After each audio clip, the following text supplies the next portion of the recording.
Horses are beautiful creatures and a proven success for therapy. Now, one high school student researcher is hoping there could be helpful links between horse therapy and treating PTSD. We're now here with Elizabeth Burton, a Rio Rancho High School senior, to talk more about this really great project. So, Elizabeth, first of all, tell us a little bit more about this project that you have going on that might find a link between helping veterans with PTSD and horse therapy.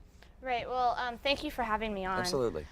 So what I'm looking at is how equine-assisted psychotherapy, a 6-week program, has the potential to benefit veterans with PTSD by looking at cortisol levels, PTSD symptoms, and resilience. Wow. Yeah, and what's really cool this year is that I'm being able to work with a professor at UNM, and he's acting as my mentor, so he's getting to overlook it and guide me through this process, which is a really awesome experience for being a high school senior. Yeah, I mean, that's really proactive. You know, most high school seniors at this time of year are thinking about what senior pranks they're going to do. They're not really thinking about how they can benefit. I mean, countless numbers of veterans that come home and are dealing with, you know, traumatic brain disorders, post-traumatic stress disorder, lots of horrible things that, you know, when they reintroduce. Now, this is something that is near and dear to your heart. Is that right? Yeah, my entire family is military. And my brother recently just came back from Afghanistan.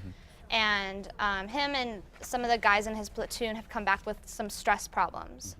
And it kind of opened this door to realize that not only do these veterans and these military personnel are giving us our freedom, but they're giving us theirs. Right.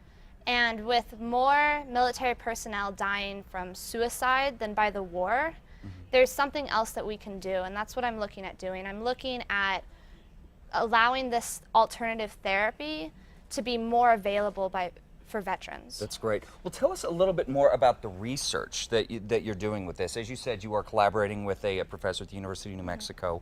So what is the research process like?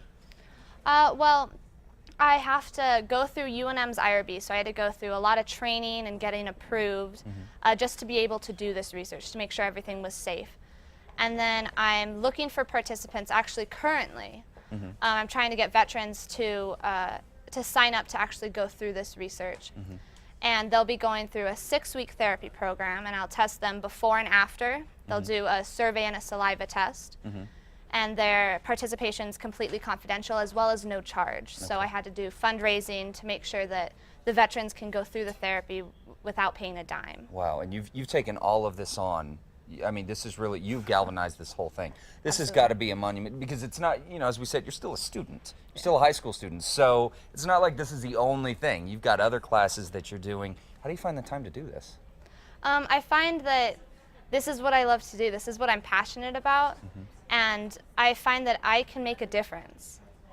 And just that passion on wanting to make a difference and knowing that I can, I make the time. It's good for you. And, you know, I know a lot of people are going to be very appreciative of it.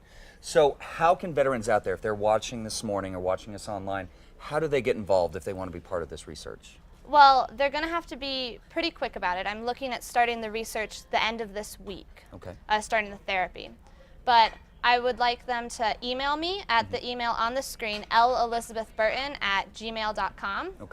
They can also call my sponsor, her number is up there as well, and just tell me that they're interested in doing this, and I would love to have them participate in this. That's fantastic. And you've been working with horses. You know, you were saying during the break you were on a horse before you could walk. Yeah, my mom was carrying me as a baby on the horse before I could even walk. So, that's pretty cool. Yeah, they're amazing creatures. They have the ability to mirror our emotions. So if you're stressed out, if you're angry, the horse can tell and they won't cooperate.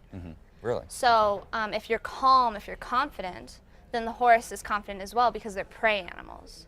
So they know, oh, I have a leader, I can be okay. Gotcha. And that also is the main part in the therapy. So these veterans aren't actually riding the horses, they're using the horses as a tool, and the therapist is able to see how the horses are responding to know what the veterans are feeling. That's great. Elizabeth, this is such great groundbreaking work, and I hope that the research and the program goes very well. And folks, of course, we will also have links on our website at krqe.com under the CASA tab to Elizabeth's email. Thank you so much. Thank you very much for having me. Absolutely.